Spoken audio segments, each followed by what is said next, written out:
A cold, weightless sensation was all that remained. Elara Vance felt herself floating, untethered from the agony that had just torn through her body. The world had narrowed to the sterile, blinding lights of the delivery room ceiling and the distant, frantic beeping of a monitor that seemed to be counting down the last seconds of her life. She had lost too much blood. The vibrant, life-giving force that had sustained her twins was now pooling around her, a crimson testament to her sacrifice. In the haze, a figure materialized at the edge of her vision. Soft, maternal, familiar. Her mother. A woman she had never known who had perished in the exact same way, bleeding out on a delivery table 18 years ago to bring Elara into the world. The irony was a vicious, cursed cycle, a destiny of tragic repetition. The vision of her mother faded, replaced by a face of cold, beautiful malice. Seraphina Croft, her once dearest friend, stood beside the bed. She was impeccably dressed, a stark contrast to the bloody chaos of the room. She was now the celebrated wife, the beloved companion of the man Elara loved, Cassian Thorne. With the final dregs of her strength, Elara's lips moved, a whisper lost beneath the medical din. "Sarah, my children, let me see them. Just once. Just one look." Seraphina leaned in, her perfume a cloying, expensive scent that made Elara's stomach turn. A smile, sharp and cruel, played on her lips. "Your children," she murmured, her voice a venomous silk. "Once you're gone, they'll be mine. A pathetic little country mouse like you, crawling out of some forgotten backwoods county. How dare you lay a finger on my Cassian? How dare you think you were worthy of carrying the Thorne heirs?" The words were the final blow. Elara's heart, already faltering, shattered. Her eyes, wide with despair and betrayal, refused to close. She died staring at the woman who had stolen her life, her love, and now her legacy. The last sound she heard was not the comforting cry of her newborns, but the doctor's resigned sigh as he noted her time of death. "A shame," he muttered to a nurse. "There was enough blood in the bank. And this family clearly isn't lacking money. Why did they just give up on saving her?" The darkness swallowed her whole. A sudden violent burst of light. A cacophony of clicks and shouts. Elara gasped, her lungs filling not with the sterile air of a hospital, but with the thick, humid heat of a summer afternoon. She was standing on a sun-drenched stage, microphones thrust in her face, cameras flashing like a swarm of fireflies. Dizziness washed over her. The metallic scent of blood was gone, replaced by the smell of cut grass and cheap perfume. A gentle hand touched her arm. "Elara? Sweetie, are you out of your mind with joy?" It was her Aunt May, her face beaming with pride and concern. "The reporters are asking how it feels to be admitted into Ethelred University as the national top scorer. Don't you want to share some advice with your juniors?" The words slammed into her. Ethelred University. National top scorer. This was the brightest day of her 18 years. The day her hard work had paid off. The day her future had seemed limitless. And she now remembered with a chilling clarity, the day that had sealed her fate 12 years later. This was the day she had first met Seraphina Croft. As if summoned by her terrifying thought, the crowd parted. There they were. Silas Croft, a man whose refined, approachable demeanor radiated the poise of a successful businessman, and beside him his daughter Seraphina. She was a vision in a pristine white princess gown, a living porcelain doll whose radiance made Elara's simple, shabby clothes seem even duller. Just as he had in her previous life, Silas Croft addressed the reporters with practiced ease. "I'm originally from Oakhaven County," he announced, his voice booming with false warmth. "When I heard our little county had produced the national top scorer, how could I not come and show my support? The Croft Foundation will donate a scholarship of 500,000 yuan to Miss Elara Vance so she can devote herself to her studies. After graduating from Ethelred University, she can contribute to our hometown and to our country." He paused, placing a paternal hand on Seraphina's shoulder. "And my daughter Seraphina has also been accepted into Ethelred. The two of you will be classmates now. Please get along and grow together. Don't bring shame to Oakhaven County." The trap was being laid again. The generous donation, the public tying of their fates. In her first life she had been so grateful, so blinded by the staggering sum of money. She had spent her college years in servitude to Seraphina, a grateful lackey forever in debt to the Croft family's generosity. But not this time. As the reporters turned to her, expecting a tearful acceptance speech, Elara straightened her shoulders. She met Silas Croft's eyes and then smiled calmly at the cameras. "Thank you, Mr. Croft, for your generous support and your deep care for our hometown," she began, her voice steady, clear, and carrying across the crowd. "However, after the college entrance exam, I've been working as a tutor. I'll have enough saved up to cover my tuition and living expenses before school begins." A murmur rippled through the crowd. Silas's gracious smile tightened almost imperceptibly at the corners. Elara continued, her gaze sweeping over to the beaming principal of her high school. "Therefore, I'd like to redirect the 500,000 yuan scholarship and ask Mr. Croft to donate it to Oakhaven High School instead." She paused for effect, letting her next words hang in the air. "Many of my classmates have had to drop out due to poverty. Too many have given up their education to work and support their families. I hope this money will give them the chance to change their destinies too." The principal looked like he'd won the lottery. The reporters, sensing a far more compelling story than a simple donation, went into a frenzy. Silas Croft's face was a masterpiece of controlled fury, but he was a prisoner of his own public image. He had to agree and even magnanimously pledged to make it an annual donation. The narrative was no longer about the Croft family's charity. It was about Elara Vance, the poor, brilliant, and fiercely independent girl who thought of others before herself. The video went viral, sparking national conversations she had never seen in her first life. As the chaos died down, Elara felt a grim satisfaction. She had drawn first blood. The game had changed. But as she caught a glimpse of Serafina's perfectly composed face, she saw a flicker of cold, calculating interest in her eyes. The rejection had not deterred her. It had intrigued her. The path was different, but their fates were still barreling toward a collision.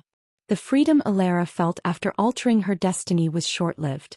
Stepping into her university dormitory for the first time, a familiar sense of dread coiled in her stomach.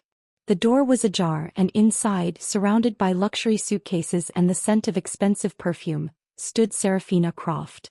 She turned, her face lighting up with a warmth that Elara now knew was a lie. "Elara. What a wonderful coincidence. We're in the same dorm. I guess we're going to be best friends." The words were a chilling echo from another life. Elara's arm was already being linked with Serafina's.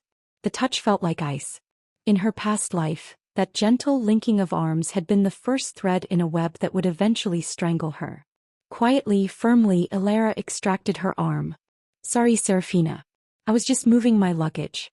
My clothes are dusty. I wouldn't want to mess up your pretty little dress." A flash of pure annoyance, there and gone in a heartbeat, crossed Serafina's features. She recovered instantly, the picture of modest understanding. "Of course. We have all year to get to know each other." The other occupants of the room introduced themselves. There was Fiona, a sharp-eyed journalism major, and Cora, a quiet, composed student of business management. Elara's heart ached looking at them. In her first life, she'd been too wrapped up in her own insecurities and Serafina's glamour to pay them much mind. Now she saw them for what they were, two other bright, hard-working girls just like her. Serafina, ever the orchestrator, insisted they take a group photo to commemorate the start of their college life. As they huddled together, smiling for Serafina's phone, a strange detail struck Elara. She stared at the digital image, her blood running cold. They all looked vaguely similar. Their eyes, the set of their jaws, the shape of their faces. There was a subtle but undeniable resemblance among the four of them. Serafina was the most polished, the most strikingly beautiful, but the foundational blueprint was shared. It was as if they were rough drafts and she was the final, perfected version. A bold, horrifying theory began to form in Elara's mind. This was no coincidence. This dorm assignment, this grouping. Was it possible they were all part of Serafina's twisted long-term plan? Not just her but all of them. High IQ, genetically similar surrogates, pre-selected and gathered for her convenience? The pieces from her past life began to click into a more monstrous picture. Serafina had been tragically injured at age 6, heroically trying to save the Thorne twin brothers, Cashin and Julian, from kidnappers. The injury had robbed her of the ability to have children. The Thorne family, eternally grateful, had pledged their unwavering support to the Crofts and promised Serafina her place as their daughter-in-law regardless. But powerful families need heirs. Surrogates were a simple, clinical solution. But Serafina and the Thorns wanted more. They wanted control. They wanted the illusion of love. What better than to choose brilliant, beautiful girls from prestigious schools? Girls who could be wooed, who would believe in a fairy tale, and who would willingly give their bodies and souls. And when they were no longer useful, they could be discarded, shamed for daring to dream above their station. Among them, Elara was the poorest, the most starved for affection, the easiest to manipulate. But Fiona and Cora, they had connections too. He had to know. She began quietly digging. With gentle, careful questions, she learned that Fiona's father worked for the Croft conglomerate. Cora's mother was a mid-level manager at Thorn Corporation. And she, Elara, was the charity case from Oakhaven County that Silas Croft had once tried to sponsor. The three of them were all connected to Serafina. They were all top scorers. They all shared a disturbing physical resemblance. The web was real and they were all caught in it. Elara threw herself into her studies with a frantic intensity, using the library as a fortress. She avoided Serafina's invitations to five-star dinners and politely declined the lavish gifts of designer handbags that were offered to the roommates. Fiona accepted with gushing enthusiasm. Cora accepted with polite, distant gratitude, but the bag was never used, left to gather dust in her drawer. Serafina was patient. She played the role of the humble, kind-hearted rich girl perfectly. But Elara could feel the clock ticking. The first test came just before winter break. Serafina made her announcement in the dorm. "Tomorrow is my 18th birthday. My father is hosting a coming-of-age banquet for me. You all have to come, okay? I'll have a driver pick you up." Elara's instinct was to refuse, to hide, to run. But Fiona, eyes gleaming with the promise of a sensational story for her journalism class, begged to be allowed to film it. A memory assaulted Elara. This was the banquet where she had first been introduced to Cassian and Julian Thorn. Where Julian had begun his predatory pursuit of her. This was where it all began. But this time she wouldn't be walking in blind. She changed her tactic, encouraging Fiona's filming. "It'll help her complete her project and also raise awareness about your family's charitable work," she said to Serafina, her smile perfectly neutral. "Plus, it'd be nice to have some video memories of your big day, wouldn't it?" Cora, picking up on Elara's strange shift, agreed to attend. Serafina, always hungry for positive publicity, readily agreed. She saw it as free PR for her personal brand. They were walking into the lion's den, but this time they were armed with a camera. The next morning, a sleek town car picked them up. During the ride, Elara's chest tightened with a familiar, suffocating anxiety. She dug her nails into her palm, using the sharp pain to ground herself. Today she would see Julian Thorn again. The man who had told her he fell in love at first sight. The man who had crashed into her world with roses, sketches and drone shows. The man whose touch she had once craved and now made her skin crawl. Today the game would truly begin. The Croft estate was a monument to opulence. Stepping through the grand gates was like entering another world, one of shimmering fountains, manicured lawns and the low, expensive hum of luxury. Elara kept her expression neutral, her hands clasped tightly behind her back. The grandeur that had once intimidated her now only seemed garish and hollow. Serafina greeted them at the entrance, a vision in a gown studded with what looked like real diamonds. She gleamed under the afternoon sun, a carefully crafted jewel. And standing behind her, like twin statues of arrogant perfection, were Cassian and Julian Thorn. They were even more imposing in person than in Elara's memory. Handsome, with an air of effortless superiority that came from generations of wealth and privilege. Their eyes swept over Fiona, Cora, and Elara with a detached, analytical curiosity that made Elara feel like livestock at an auction. Fiona gasped. "Serafina, they're like movie stars." Serafina laughed, a tinkling, modest sound. "These are my gorgeous roommates," she announced to the brothers. "All national top scorers. Beautiful, brilliant, the whole package. Real high-quality women." The condescension was veiled as a compliment. The Thorns' gazes lingered, that strange evaluative intensity still present. When Julian's eyes finally met Elara's, a jolt of pure, undiluted fear shot down her spine. She shuddered violently. Cora, ever observant, stepped closer and gently took her arm. "Elara? Are you okay?" I need to use the restroom," Elara stammered, pulling away and fleeing into the house. Inside the pristine bathroom, she splashed cold water on her face, gripping the marble sink until her knuckles turned white. She could still feel the ghost of his touch, the memory of his lies. He had hunted her and she had willingly walked into his trap. When she stepped out, he was there, leaning casually against the wall opposite the door as if he'd been waiting. "You're scared of me," he stated, his voice a soft, mocking murmur. Elara refused to look at him directly. She forced a weak, self-deprecating laugh. "Not at all. I'm just not used to fancy places like this." Without another word, she brushed past him and hurried back to the garden to find her friends. She found Fiona and Cora behind the villa, admiring a massive temperature-controlled greenhouse. It was filled with a breathtaking sea of Serafina's favorite flowers, white roses. Fiona sighed wistfully. "She's just like these roses, you know? Noble, pure, pampered in a glass house." Her voice then dipped with a vulnerability Elara recognized. "I worked like a dog to be a top scorer. But here everyone is. Sometimes I'm so jealous of her. She never flaunts it, but I still feel inferior." Cora, ever calm, said, "Some things, if you're not born with them, you'll never have them no matter how hard you work." Elara looked at them, these two bright women already being crushed by the weight of comparison. "Being myself is good enough," she said, her voice firm. "I come from a poor county. My mother died giving birth to me. My father abandoned me. My aunt raised me. But I'm here. After graduation I'll become a doctor. The world is wide enough for people like us to do something great." Her words seemed to lift their spirits, forging a silent bond between the three of them. Fiona, energized, began scouting angles for the evening's fireworks display, assigning them all positions to capture the best footage. It was then that they saw them. Serafina, hand in hand with both Cassian and Julian, slipped into the greenhouse. The door clicked shut behind them. Driven by a shared, unspoken instinct, the three girls ducked behind a row of pear trees, peering through the glass. What they saw inside made their blood run cold. The three of them were intertwined, their energy intimate and possessive. Serafina clung to both brothers as if she belonged to neither and both simultaneously. "Julian, you promised me, remember?" Serafina's voice, sweet and coaxing, carried through the glass. "I'm the one who gets to choose your girlfriend.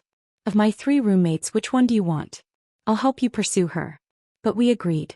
"No matter what, you can't fall for any of them. You're only allowed to love me." Julian kissed her and chuckled. "They're not even worth your toenail. Of course I wouldn't want any of them. I'm just doing what you asked, finding a girlfriend to be our cover." Cassian chimed in, his voice cold and practical. "Serafina, you were hurt saving us. You lost your ability to have children, but maybe that's a blessing. You won't have to suffer through pregnancy. Whoever Julian chooses will just be our surrogate.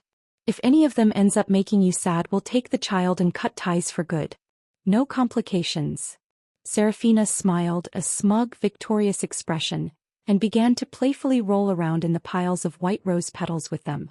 Behind the pear trees, Elara, Fiona, and Cora stared at each other in stunned, horrified silence. The carefully constructed illusion had been shattered completely. Fiona's hand was clamped over her own mouth, her eyes wide with terror. She held up her camera, its recording light still glowing a faint red. "Pi camera," she whispered, her voice shaking. It was still recording. "I caught all of it." The rest of the evening passed in a blur.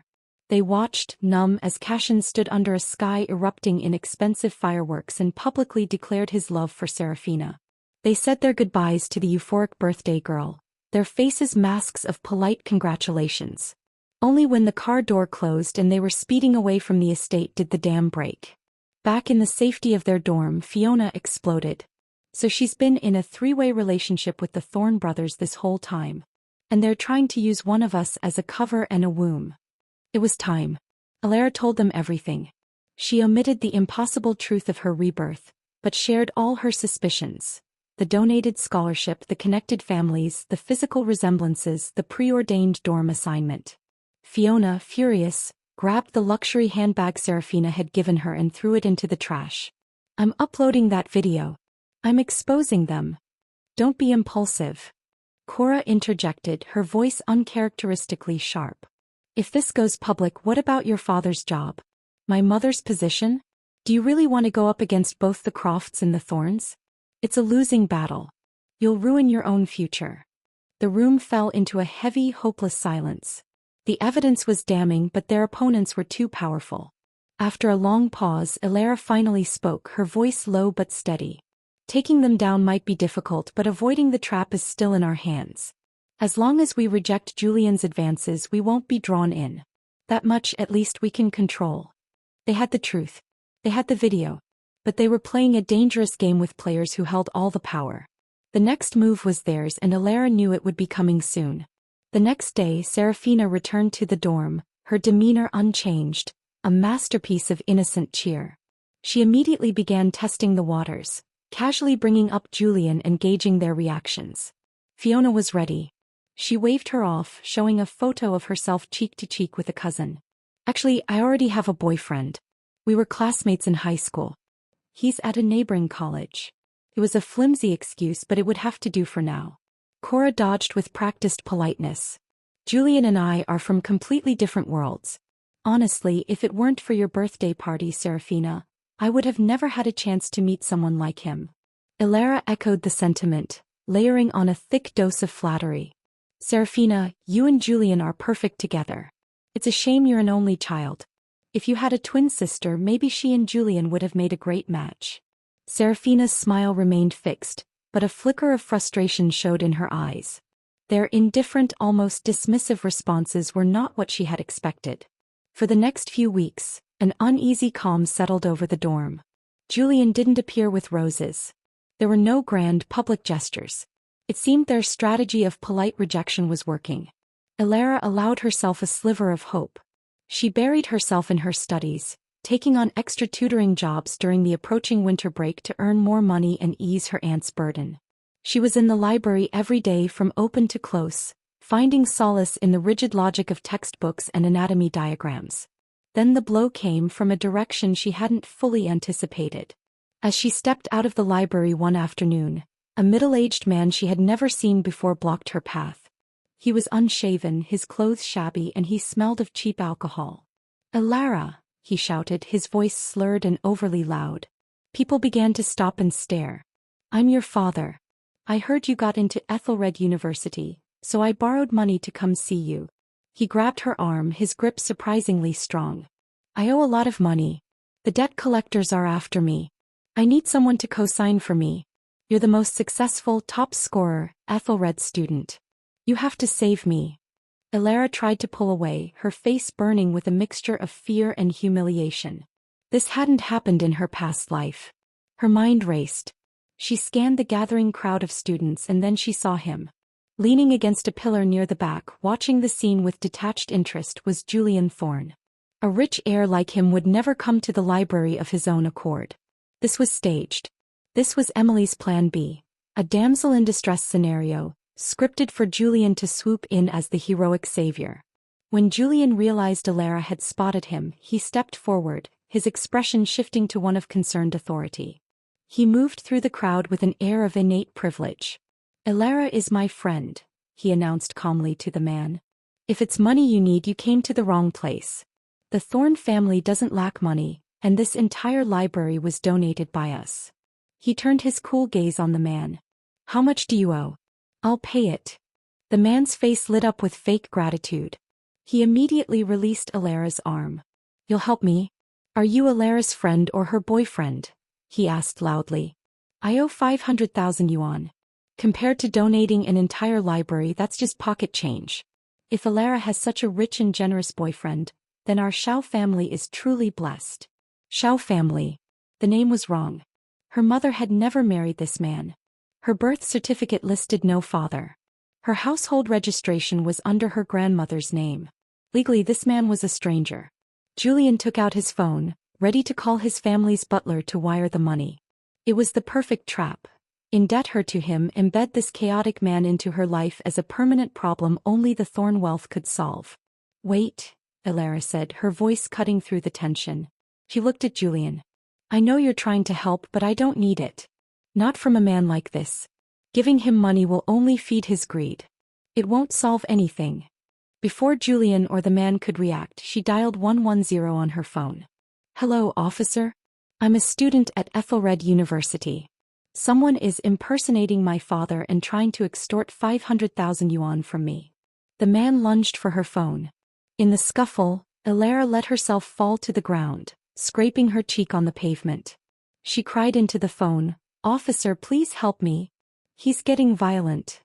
Security arrived, pulling the man away. She then called her academic advisor, a fair and just woman she trusted deeply. The police and her advisor arrived quickly. The officers checked the man's ID. His name was Xiao Chen, a known credit defaulter with a record for gambling and violence. Elara collapsed into her advisor's arms, sobbing convincingly. "Please help me. His surname is Xiao. Mine is Vance. How could he possibly be my father? And right away he asked me for 500,000 yuan. I just turned 18. I earn my tuition through summer jobs. I don't have that kind of money." The authorities confirmed there was no legal relation. The matter should have ended. But Julian, perhaps frustrated his plan was failing, spoke up. "If you want proof, you can do a paternity test. I'll pay for it." Elara's voice turned sharp. "I refuse. He's the one making the claim. He should provide the proof. If anyone can show up and force me to do a DNA test, what kind of world would that be?" "Officer, does the law allow that?" The officer confirmed that paternity tests required consent from both parties. It was over. Her advisor took her to the station to file a formal report for harassment. "You've been through a lot, Elara," her professor said gently. "That man will not affect your life again." Back at the dorm, she told a furious Fiona and a shaken Cora everything. "They dug into my background, found that man and hired him," Elara concluded, her voice cold. "They wanted to create a crisis so they could play the heroes." "They're disgusting," Fiona seethed. Cora sighed, her usual composure cracked. "They've got power, wealth, and frightening levels of manipulation. We need to be even more careful." The holiday break provided a temporary respite. Elara worked, saved money, and tried to forget. But when the new semester began, Cora invited them to dinner, her face pale and serious. Before the food even arrived, she downed 2 beers on an empty stomach. "You guys know I come from a single-parent household," she began, her voice unsteady. "My mom raised me on her own. She works at Thorn Corporation. At the company gala, the chairman himself mentioned I share a dorm with Serafina. He personally invited my mom and me." She took a shaky breath. "Julian was there. He was sweet, attentive. Afterward, my mom's coworker said he must be interested in me. Not long after, my mom got a mysterious promotion. Ever since then, she's been encouraging me to get closer to Julian." "Did you tell her the truth?" Fiona asked urgently. "I did," Cora whispered, her eyes blank with despair. "But she didn't believe me. She said, even if it's true, if I work hard I can win him over. And since Serafina can't have children, if I give birth to a child, that baby would be the only heir of the Thorn family. The prize was too tempting." Cora's mother had taken the bait. While they had used coercion on Elara, they were using temptation on Cora. Cora broke down, sobbing. "How can I not listen to her? She sacrificed everything for me. They couldn't make the decision for her. They just sat with her, drinking in miserable silence." The next morning, hungover and heartsick, they were woken by Serafina shaking Cora awake. "Cora, Julian called you so many times. He's downstairs right now with a huge bouquet of roses. I think he's going to confess." Elara's blood ran cold. The script was starting again, but with a new lead actress. Cora sat in a daze for a long moment. Then, with a look of grim resignation, she got up, washed her face, and went downstairs. From their window, Elara and Fiona watched as Cora accepted the roses from Julian Thorn. Serafina and Cashin joined them, and the 4 of them walked off together, the picture of a perfect double date. "I'm afraid this won't end well," Fiona muttered, her voice thick with dread. Watching Cora walk away, a cold, hard resolve crystallized within Elara. In her past life they had ruined her. They had stolen her children and her life. Why had she never thought of revenge? She had been too afraid, too ashamed of her own powerlessness. But things were different now. They weren't powerless. They had the video. They had the truth. She gripped Fiona's hand tightly. "We can't stop her from walking into it," Elara said, her voice low and fierce. "But we can help her win." The battle lines were drawn. It was no longer just about survival. It was about conquest. Cora's descent into the gilded cage followed a script Elara knew by heart. There were library study sessions where little studying was done, awkward meals in the student cafeteria that Julian would never normally set foot in, and public lectures where they sat side by side for show. The grand gesture came on Cora's birthday, a sky full of personalized drone fireworks that lit up the entire campus, proclaiming Julian Thorne's devotion for all to see. Elara and Fiona watched it all from their dorm window, their hearts heavy with a complicated mix of anxiety and grim determination. They played their parts as supportive roommates, all the while working feverishly behind the scenes. Their mission: to find a weakness, a chink in Serafina's perfectly crafted armor. Their break came during the university's annual sports day. Serafina, the glamorous and beloved campus goddess, was the master of ceremonies. After the event, as the crowds dispersed, Elara and Fiona lingered, pretending to pack up equipment. They saw her then. A middle-aged man, his face weathered and covered in faded tattoos, approached Serafina. The moment she saw him, her flawless composure shattered. Her face paled, her smile vanishing. She didn't call security. Instead, she glanced around nervously and quickly pulled him away from the field, toward the empty equipment storage shed. Elara and Fiona shared a look and, moving as silently as shadows, followed them, ducking behind a stack of mats near the open shed door. The man's voice was a low, threatening growl. "Still remember your dear uncle, sweetheart?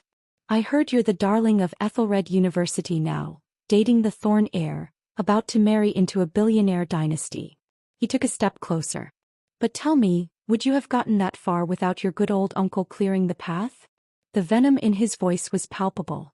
"I spent 12 years in prison for helping your dad stage the kidnapping of those Thorne brothers. Just got out. Your dad's too well protected now. Bodyguards and all. I couldn't get close, so I came to you." He licked his lips, a grotesque gesture. "I'm not asking for much. 1 million a year for 12 years.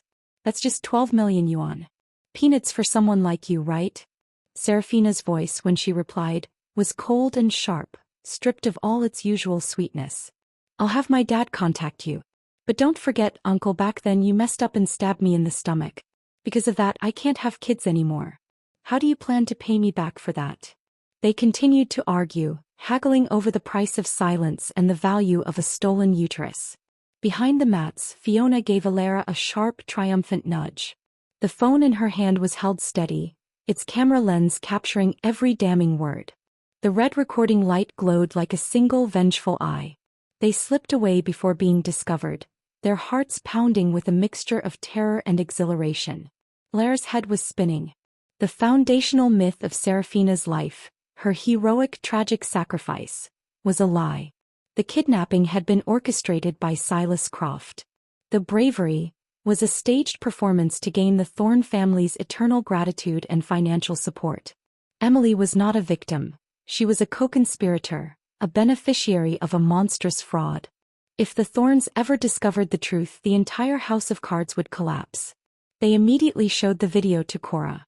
She watched it in silence, her face an unreadable mask. When it ended, she didn't cheer or express relief. She was calm, her mind already calculating the political landscape of the family she was being drawn into. "Not yet," she said, her voice quiet but firm. "We don't have enough leverage to negotiate with the Thornes. Not yet." Elara looked at her, understanding dawning. "The baby," she stated. Cora nodded. "The baby." They had to wait. They had to let the pregnancy proceed. It was a terrible, calculated risk, but it was the only way to ensure their leverage was absolute. They needed the heir inside her to be their ultimate bargaining chip. So they waited. They let Serafina continue her reign as campus royalty. They watched as Silas Croft's business empire grew ever more entwined with the Thornes' patronage.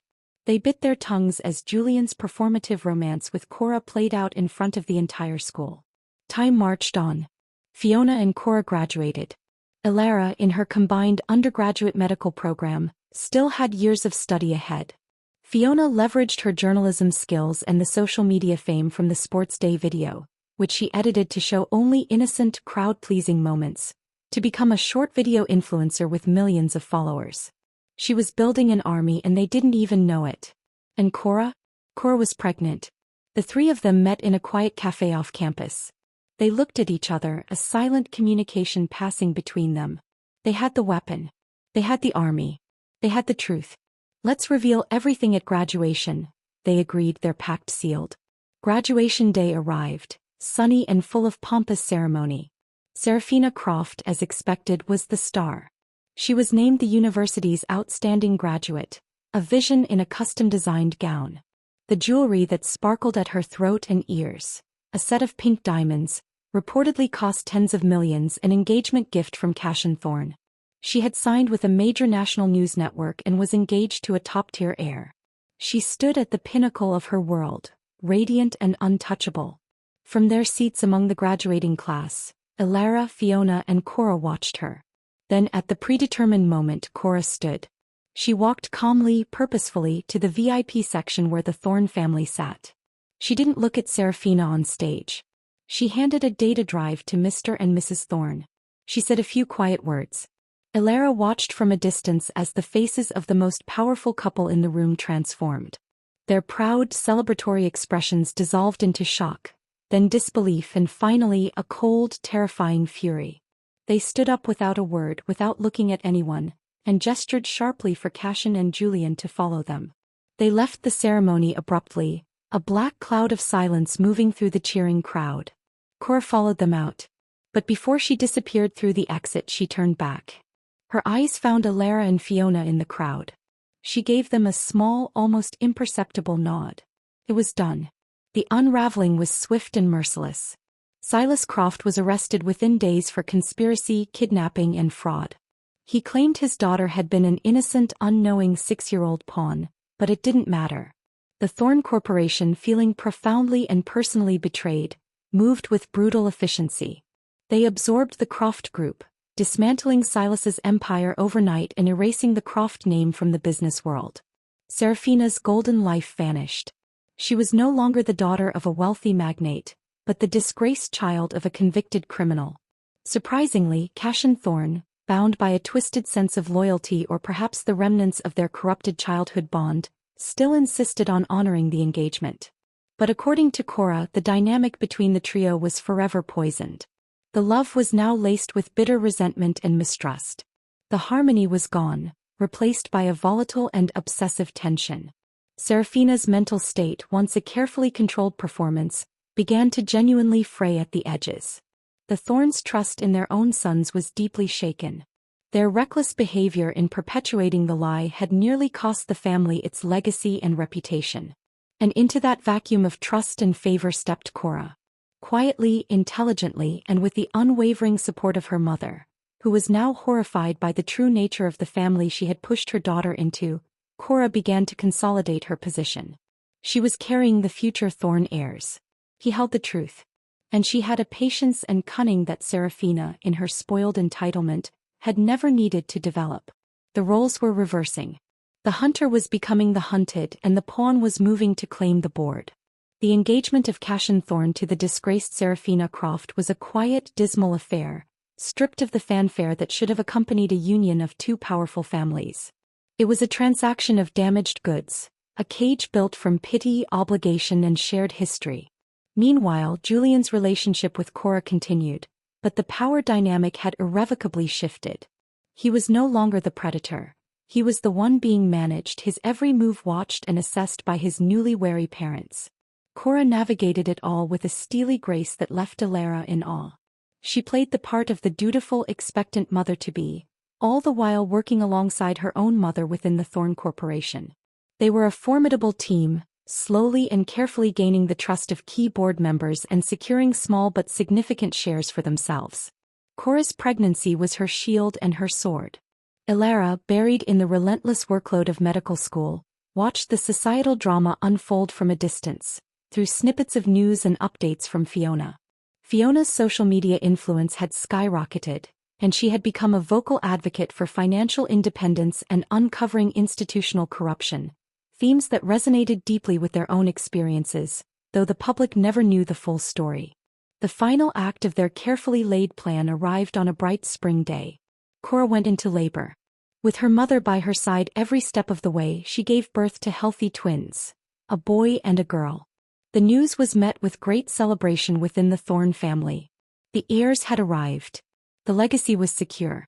For Serafina, watching from the sidelines as the woman she had chosen as a surrogate basked in the glory that should have been hers, it was a special kind of torture. Elara and Fiona visited the hospital, their hearts pounding with a mix of joy and painful memory for Elara. When she entered the private room and saw the two tiny swaddled infants in Cora's arms, a wave of emotion so powerful it stole her breath washed over her.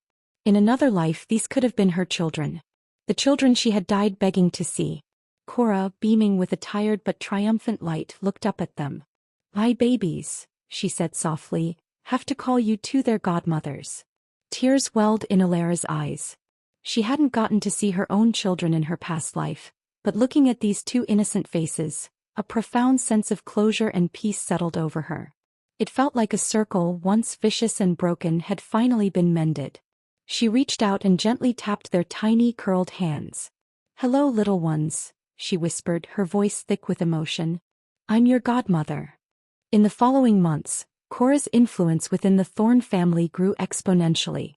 She was no longer just the vessel that carried the heirs. She was a sharp, intelligent business mind. She leveraged her position and her shares to make strategic moves. One of her first acts as a newly empowered figure within the family was to generously invest in a budding media company, installing Fiona as the CEO. Fiona finally had a legitimate platform and the resources to tell the stories that mattered, free from the fear of powerful retaliation. Cora also tried to press a large sum of money into Elara's hands as a thank you. "You saved me," she said simply. "You gave me the weapons to fight my own battle." But Elara, overwhelmed with medical exams and practicals, laughed.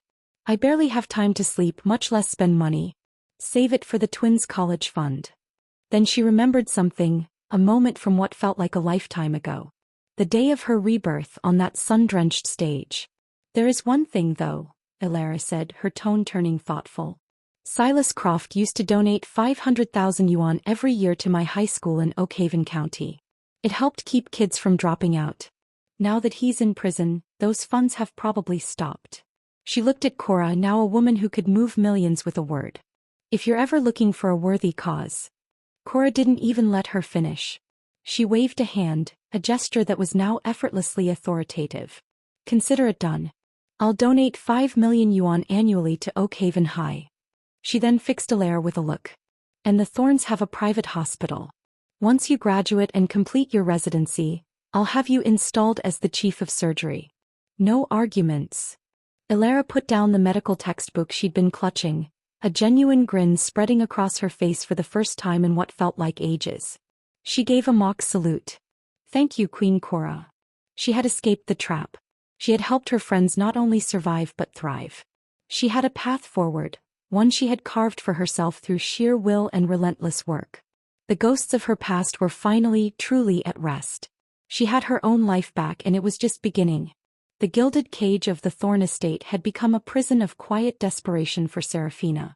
Cashin's sense of duty ensured she wanted for nothing material, but the love and adoration she had once commanded were gone, replaced by a cold, distant courtesy. The truth of the kidnapping had eroded the very foundation of their relationship, leaving behind only the hollow shell of a promise. She was Mrs. Cashin Thorne in name only, a ghost haunting the halls of a home that was never truly hers. Everywhere she looked, she was reminded of her fall from grace. The media, once her fawning playground, now only mentioned her as a tragic footnote, the disgraced daughter of a criminal. The socialite circles that had worshipped her now shut their doors, their whispers a constant venomous hum just beyond her hearing. But the deepest, most festering wound was Cora. Cora, the surrogate, the pawn, the scholarship student from a single-parent household. She was now the rising star of the Thorne dynasty. She lived in the estate's finest wing with Julian and their twins, the beloved grandchildren who had secured the family's future. Mrs. Thorne Sr. doted on Cora, seeing in her the strength and integrity her own sons lacked. Cora's mother, now a trusted advisor within the corporation, was a constant, living reminder of Serafina's own father's failure and incarceration.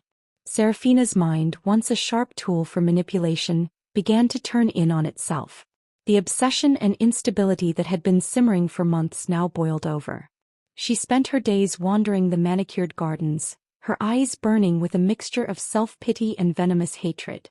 She became convinced that Cora had not just stolen her position, but had masterminded her entire downfall. The video evidence, the timing, it was all too convenient. In her twisted reality, she was the victim of an elaborate, malicious plot. Julian, under Cora's influence and his parents' watchful eyes, kept his distance. This rejection, this final abandonment by the boy who had once promised to love only her, was the last straw. The sweet, coaxing girl was gone, completely consumed by a raging, vengeful woman. She began to make scenes. She would accost Cora in the hallways, her voice a shrill accusation of treachery and theft. She tried to turn the household staff against her, spinning tales of Cora's alleged greed and manipulation. But the staff, who saw Cora's genuine care for her children and her respectful demeanor, were wary of the increasingly unhinged woman Cashin had married. Cashin, burdened by guilt and a warped sense of responsibility, tried to reason with her, to placate her. But his attempts only fueled her fury. "You're just like them," she would scream at him. "You're under her spell too. She's taken everything from me. Everything." The final confrontation happened at a family dinner, a tense, awkward affair meant to showcase a facade of unity. Serafina, her eyes wild and her makeup slightly smudged, could no longer contain her rage. She stood up, pointing a trembling finger at Cora, who was calmly feeding one of the twins. "You," Serafina hissed, her voice trembling with malice. "You think you've won? You think you can just sit there in my chair with my family holding the children that should have been mine? You're nothing but a common gold digger, a womb for hire. You and your little friends set me up. You destroyed my father. You stole my life." The room fell into a stunned silence. Cashin tried to pull her back, but she shook him off violently. Cora looked up, her expression not one of anger but of cold, pitying calm. She didn't need to say a word. Her composure was a weapon in itself. It was Mrs. Thorne who spoke, her voice like ice. "Serafina, that is enough. You will apologize to Cora immediately, or you will leave this table." "Apologize to her?" Serafina shrieked, a sound of pure, undiluted hysteria. "She should be apologizing to me. She should be on her knees. I am a Croft. I was a heroine. She is nothing." The word heroine hung in the air, a grotesque joke. Mr. Thorne slammed his hand on the table, making the china rattle. "The only heroism in this family," he said, his voice low and dangerous, "was the courage it took for Cora to expose a decades-old lie that preyed upon our family's gratitude. You are here, Serafina, because of my son's misguided loyalty. Do not mistake that for privilege." The public rebuke from the family patriarch shattered what was left of Serafina's sanity. With a wordless cry of rage, she grabbed a crystal water glass and hurled it across the table. It missed Cora and shattered against the wall behind her. The twins began to wail. In the chaos that followed, as Cashin finally physically restrained her and staff rushed in, Serafina's eyes locked with Cora's. In that moment she didn't see pity or coldness. She saw her own complete and utter defeat reflected back at her. The reckoning was over. She had lost. Not just her status, not just her wealth, but her mind, her dignity, and any last shred of the life she had known. Later that night, under the guise of needing rest and rehabilitation, Cashin, acting on his parents' orders, had Serafina quietly moved to a secluded private sanatorium. It was a beautiful, luxurious prison, far from the city, where her outbursts could be contained and her treatments could begin. The outside world was told she was suffering from a severe, stress-induced illness and needed complete privacy to recover. The door to the gilded cage clicked shut, this time for good. The throne was empty, and Cora now sat at the head of the table, the architect of her own destiny and the protector of a new, more honest dynasty. 5 years later, the hallways of Thorne General Hospital were a familiar rhythm of controlled chaos.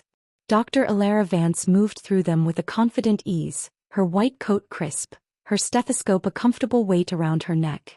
At 30 years old, she was the youngest chief of surgery in the hospital's history, a position earned through relentless hard work, brilliant acumen, and though few knew it, the unwavering support of the hospital's primary benefactor. She had just finished a complex 8-hour surgery and was reviewing post-op notes when her phone buzzed. It was a picture message from Fiona. A selfie of her and Cora, glasses of champagne raised, with the gleaming skyline of the city behind them. The caption read, "Sealing the deal on the new media wing. Tell your med students to start prepping their TED Talks. Miss you, Doc." So, Elara smiled, a genuine warm feeling spreading through her. Fiona's media company, under Cora's strategic funding, had become a powerhouse for ethical journalism and independent storytelling. They were launching a new initiative to fund scientific and medical communications. Another message popped up, this one from Cora. It was a video. 2 5-year-old children, a boy and a girl with Cora's intelligent eyes and the Thorne family's strong features, were in a lavish playroom. They were building an impossibly elaborate structure out of blocks. The little girl looked up at the camera. Auntie Elara. Auntie Fiona said you fix people's hearts. My doll's heart is broken. Can you fix it when you come for dinner? The little boy, ever practical, shook his head. Dolls don't have real hearts, Lily. Auntie Elara is too busy for dolls. She saves real people. Elara's own heart clenched with a love so fierce it was almost painful. These children, Leo and Lily, were her redemption. Every milestone, every birthday, every scraped knee she heard about was a balm on the wound of the children she had lost. She was their godmother in every sense of the word, a constant, loving presence in their lives. He had made sure of it. He typed back a quick reply. Tell Leo I'm never too busy for you two. And tell Lily I have the perfect thread for doll heart surgery. See you Saturday. Love you. As she put her phone away, a young intern approached her looking nervous. Dr. Vance? The patient in 304 is asking for you. He's agitated. Room 304. She knew who it was. Julian Thorne. A month ago he'd been admitted after a high-speed car crash. A reckless accident that spoke of a deep, unresolved turmoil. His injuries had been severe, and Elara had personally overseen his surgery. The irony was not lost on her. He walked into the room. Julian was propped up in bed, his face pale and drawn, his body encased in casts and braces. The arrogance was gone, stripped away by pain and vulnerability. He looked ordinary. His eyes met hers as she entered. There was no mockery now, only a profound exhaustion. The nurse said you saved my life, he said, his voice hoarse. It's my job, Elara replied, her tone professional, checking his chart.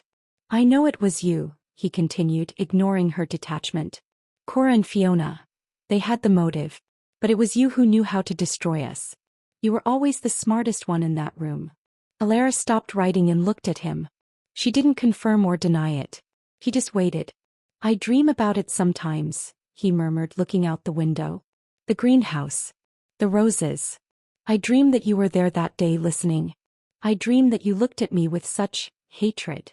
Elara remained silent. The truth was a weapon she no longer needed to wield. He was already a prisoner of his own consequences. She's gone, you know, he said suddenly, his voice barely a whisper.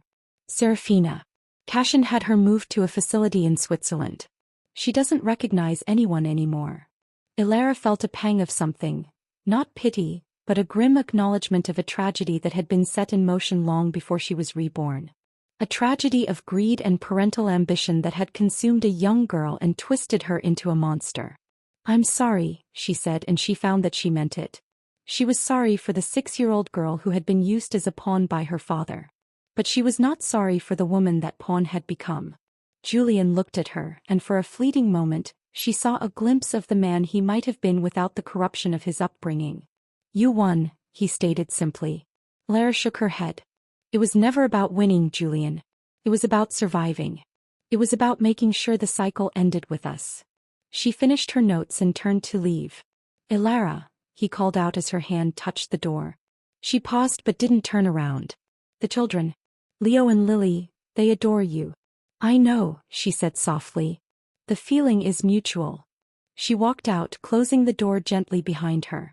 The hallway was bright, leading toward the bustling nurse's station, toward her next patient, toward her future. She had not just survived. She had built a life of purpose and meaning on the ashes of her past. She was a doctor, a godmother, a friend, a survivor. She had kept her promise to herself. She was free. And she had ensured that 2 beautiful, innocent children would never have to be pieces in anyone's twisted game. The cursed cycle was broken, and in its place she had built a legacy of healing. The end.